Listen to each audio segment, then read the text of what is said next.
The 29th of the 12th lunar month, I stood at the entrance of the neighborhood clutching the newly collected title deed and the diamond ring.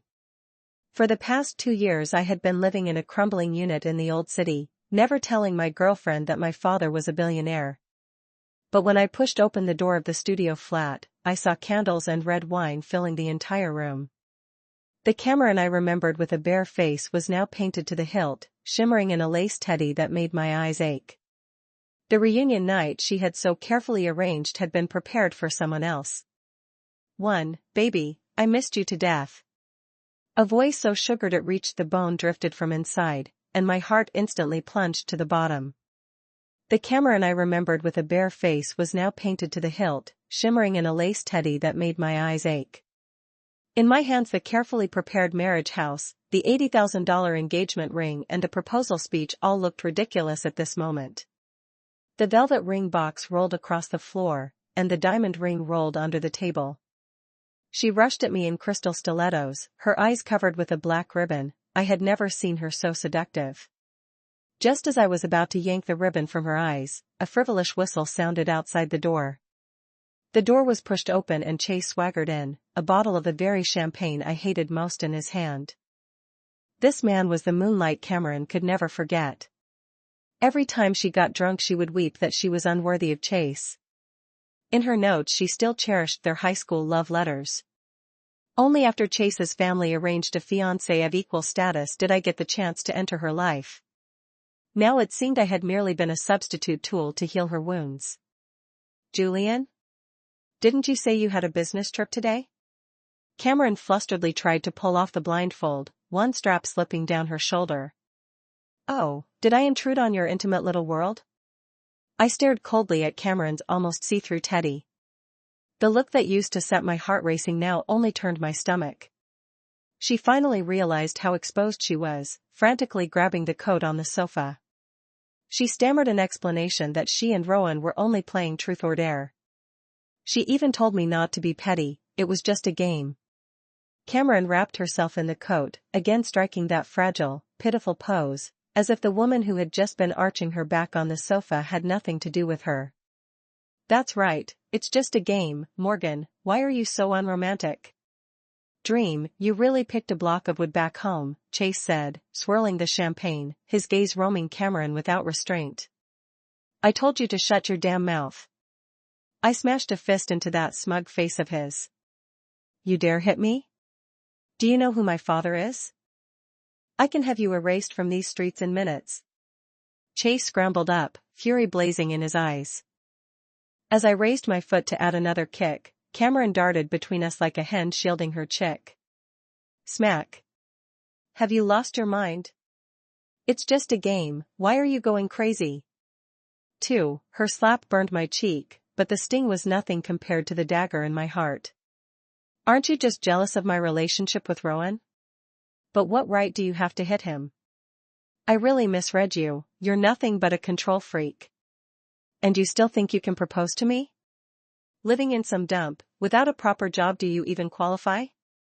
Cameron kicked the ring box aside as she spoke.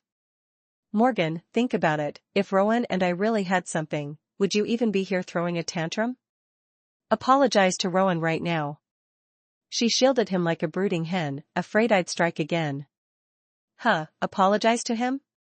I sneered, rubbing my burning cheek. Since you say it's a game, why don't I get to watch? Come on, keep playing. I leaned against the entry wall and pulled the Zippo from my pocket.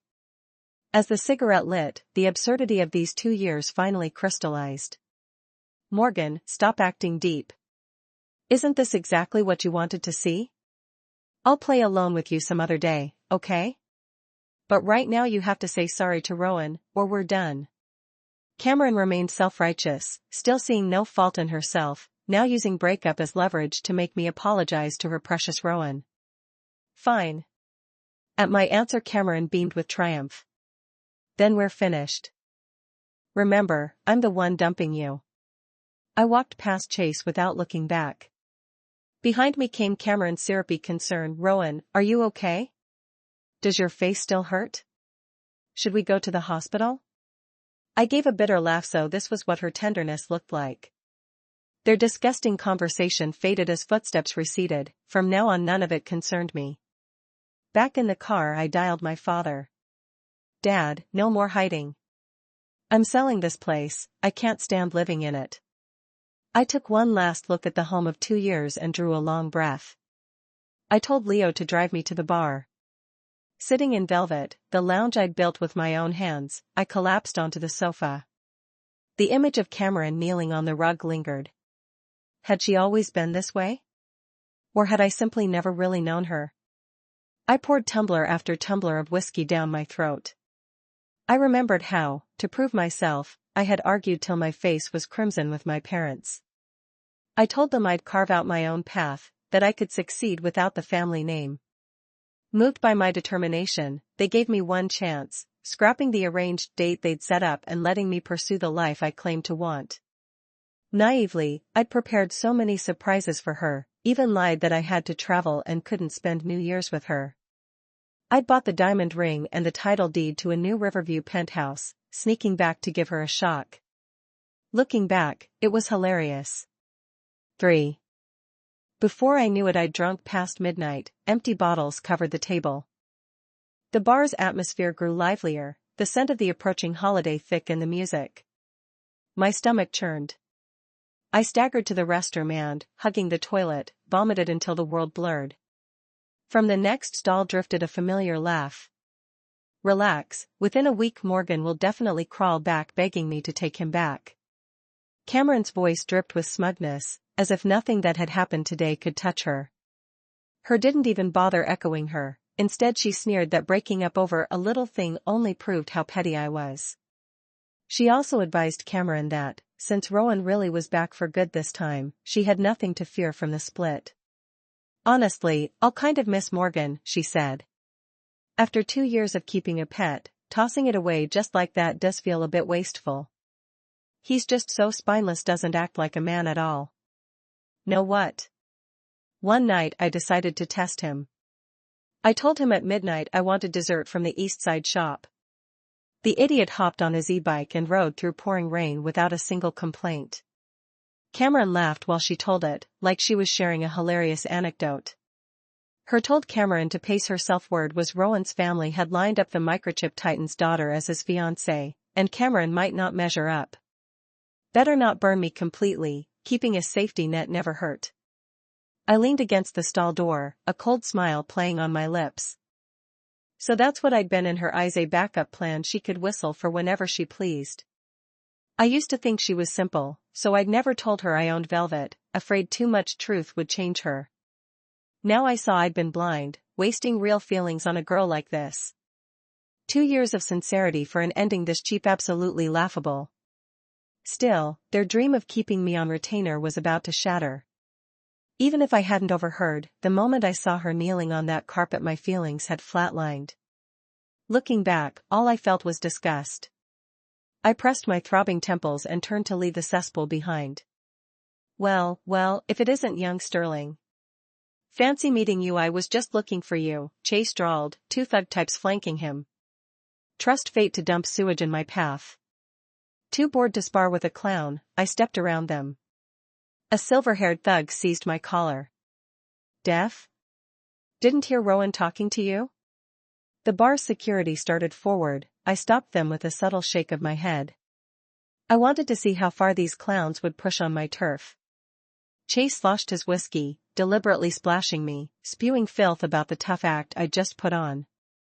Between obscene jokes he leered, reliving the scene he'd walked in on so repulsive I tasted bile. My knuckles blanched as I throttled the urge to punch him. The restroom door swung open, Cameron and her staggered out, arms linked. They didn't flinch at the spectacle, if anything they looked even more delighted. Ah, our poor lovesick pup couldn't stay away, Cameron cooed, slithering around Chase's arm, contempt shining in her eyes. Chase yanked her closer and stared me down, pawing her waist for show. In a voice dripping condescension, he demanded I kneel and slap myself if I wanted forgiveness. His smugness turned my stomach. I watched the pair of them with a cold grin, the last ember of warmth in me finally died. When I didn't budge, Chase jerked his chin at his henchman. The two advanced, bottles raised, ready to swing. They tried to pin me and failed. Chase lost the last of his patience. Snatching a priceless crystal decanter from the bar, he aimed for my kneecap. "You'd better consider the consequences." A frosty voice sliced through the chaos. Jordan stepped in, and the room froze, air crystallizing around her. Spotting her, Chase nearly dropped the decanter, face bleaching white. He babbled Ashcroft, but one glacial stare silenced him. Her stilettos clicked across the floor, each step a nail in his composure. She raked her gaze over the thugs still gripping me. They sprang back as if sliced by razors. Unaware who'd arrived, Cameron tried to cuddle up and play cute. Chase shoved her away like something foul, stammering that we were just casual friends. Jordan's chuckle was a scalpel, her warning never to cross her path again was etched in steel. Gracefully she tucked my arm through hers and turned to leave. Like a rabid mongrel, Chase blocked the door, still insisting I kneel. I snapped my fingers, every light in velvet blazed. Black-suited security poured in, boxing the troublemakers. "Throw these people out now." "Yes, Sterling," the security captain barked, snapping a salute. "Sterling? This place is yours?" The whispers rippled through the crowd, shock widening every eye. Chase's expression cycled through colors before settling on a sickly sneer. "Just a dive bar, and you think you can swing at me? I can have your doors shut by tomorrow." Lazily I leaned against the bar and lifted a whiskey. "Then let's see who handed you that big a pair." The crew had the whole pack subdued and marched out in seconds. Once this tale hit the social wires, the Ashford golden boy would have trouble showing his face anywhere. I raised my glass to Jordan in silent thanks. She swirled her drink, about to speak, then shook her head. "I can't stand people drunk on their own reflection. But that woman, never mind." I signaled the bartender to open our finest champagne. Helpful as she'd been, she was still Chase's fiancée, best to keep distance. The next afternoon I drove up to the Sterling estate. The housekeeper spotted me and hurried to alert my parents in the study. They'd always felt Cameron wasn't good enough for our family. When they heard we'd broken up, their faces lit up with relief they couldn't hide. I didn't elaborate, I only promised I wouldn't act out again. "Perfect," Father said, setting down his teacup. "Then we'll formalize the match with the Ashcrofts this month." "Wait, what match?" I blinked, slow to catch on until that familiar name slipped out. The world really was tiny, it was the same woman I'd met last night, Jordan. "But Dad, the whole city says she's marrying the Ashford heir." Father burst into laughter, Mother hid her smile behind her hand. Turns out the betrothal had been sealed back when we were still in diapers. We simply never announced it, and over the years the Ashfords, hungry for a leg up, latched onto the Ashcrofts. Trading on a sliver of old courtesy, they kept shoving Chase under the Ashcroft roof to curry favor. The family found it tiresome, but out of respect for the elders they never slammed the door. Chase exploited that courtesy, dogging Jordan even on business trips, until gossip cemented itself as rumor. Listening, I grew curious about this childhood fiancé I'd never thought about. Before I could ask more, my phone buzzed, Cameron calling from a strange number. Cameron shrieked the instant I answered, demanding to know why I'd terminated the lease. My parents looked worried, so I put the call on speaker. "Being curt for brains?" "We're done, you want me to keep the flat for your retirement?" I smirked at the deed to the Riverview penthouse on the table, my planned proposal gift. Thank God I'd spent the past 2 years in that crumbling downtown unit, my real identity had stayed hidden. Silence, then Cameron switched to a syrupy whine. "Aaron, keep paying the rent and I'll forgive you. Let's start over, okay?" She threatened that if I refused, she'd never take me back even if I crawled. I told her to get lost, hung up, and blocked the number. What spell had I been under to waste 2 years on her? Her rang at once, scolding me for lacking manhood, claiming Mia had cried herself sick. She ranted that I was cheap for refusing to keep a crappy flat for Cameron. Then scram together, I snapped, cutting the line and blocking her too. After that, my parents dragged me to the Ashcroft mansion to set the date with the elders. When I met Jordan, she admitted she'd already investigated me, including every detail about Cameron. She'd come to Velvet that night specifically to inspect her future husband. If Cameron had broken you, she said bluntly, I'd have ripped up the betrothal myself. Meanwhile, Chase threw every dirty trick at Velvet, and every one fizzled. My mystique as the unknown bar owner started to circulate through Riverdale's elite. Then, at an Ashcroft cocktail gala, my real name finally detonated. I loathe hollow social theater, but I plastered on a smile and survived the receiving line. While my parents were hijacked by small talk, I wandered the ballroom sucking on a lollipop. Soon I spotted Cameron draped over Chase's arm, apparently a couple already. Chase noticed me, sauntered over with his entourage, voice dripping acid. They sneered that my bar existed thanks to some sugar mama, Cameron chiming in like a trained parrot. I didn't bother answering, I just watched their circus with a cold half-smile. Chase, enraged, vowed he'd make me kneel and call him sir. No, I said evenly, I only meant that if you dream of marrying Jordan you're not worthy. He grabbed my collar, shouting curses in my face. I looked past him at Cameron. Why chase a man who already has a fiancé? Cameron snarled back that I should apologize on my knees. Two soft coughs froze the scene, Chase's hand dropped as if burned. Old Ashcroft's gaze swept the room like a searchlight, and the air solidified. Thank you all for coming tonight. I have 2 announcements. Jordan stood beside her grandfather. When her eyes met mine, the corner of her mouth lifted. Chase shot his hand up, swaggering as though victory were his. First, I'm stepping down. Serena will assume full control of Ashcroft. Gasps rippled through the crowd, murmuring swelling like tide. Chase's lackey elbowed him. This, he hissed, was Chase's golden opening. Cameron's eyes sparkled, already picturing herself draped in Ashcroft diamonds. Second, allow me to present my future grandson-in-law. Chase lunged forward before the sentence finished. Morgan. Another communal gasp, every head swiveled toward the anonymous bartender. Chase froze, twisting back in disbelief. Julian, quit daydreaming and get up here. The old man called, eyes warm. I flicked my lollipop into Chase's champagne flute, brushed his shoulder with deliberate contempt. Told you marrying Jordan? You don't qualify. Jordan tucked my arm through hers as though we'd rehearsed it since childhood. The wedding is next month, we hope you'll all attend. Chase's face went livid. Impossible. He's just some loser bartender, he can't have Serena. Ashcroft's expression iced over. Ashford boy, don't presume on your grandfather's acquaintance to make a scene. Morgan is the only son of Sterling's chairman, this match was settled when they were children. Whispers erupted, so this was the power couple reveal everyone had waited for. Cameron turned sheet white, regret and fury warring in her stare. Chase hurled his glass to the marble, spun to leave. Wait, I said quietly. Since you enjoy throwing your weight around, brace yourself, I'd like to try the feeling too. You fine. We'll see what a Sterling can do. Chase jabbed a finger at me, snarled his threat, and slunk out of the ballroom. The guests, drunk on the drama, swarmed us with congratulations and champagne.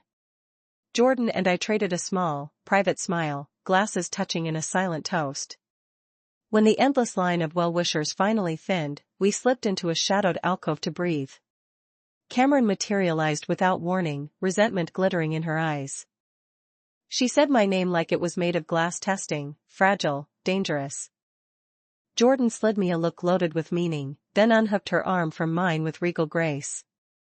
I'll wait in the car, she murmured, silk dress whispering as she walked away. I lifted a hand, stopping Cameron mid-step. She started to explain, voice trembling, nothing had happened with Chase, the scene in the apartment had been an accident, a mistake.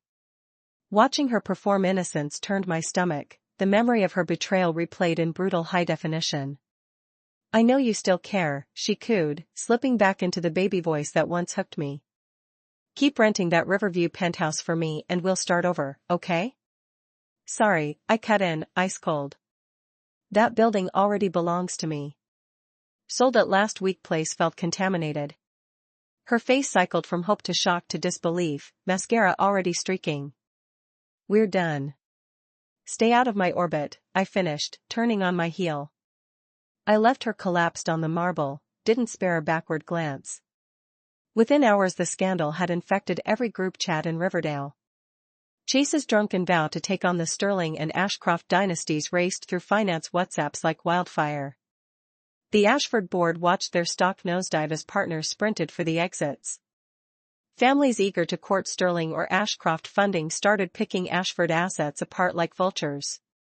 Cornered, Winston dragged Chase to the Sterling mansion to grovel. They exchanged stiff pleasantries with my parents before finally stating their pathetic purpose. Dad shrugged. Julian runs the company, apologize to him, not us. Winston's complexion turned the color of old parchment, but he pivoted toward me all the same. Exactly the power shift I'd orchestrated. I settled into a lone leather armchair, sipping whiskey, enjoying the show.